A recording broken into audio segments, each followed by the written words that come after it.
Hello guys, share ko sa inyo yung ating balimbing. Ayan o, maliit lang siya sa tanim din sa pat. So ang dami niyang bunga na naman. Ayan o, maliit lang niya. Ang dami niya binibigay na bunga. Diba? Ang sipag-sipag yung mga bunga.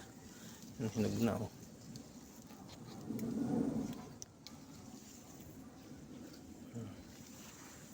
Marami tayong source ng vitamins.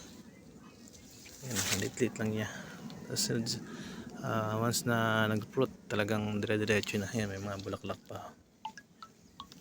Tapos meron ng mga ready to pick. Dito na siya nakatanim sa dating bag. Mukhang nakalusot na rin yung ugat niya.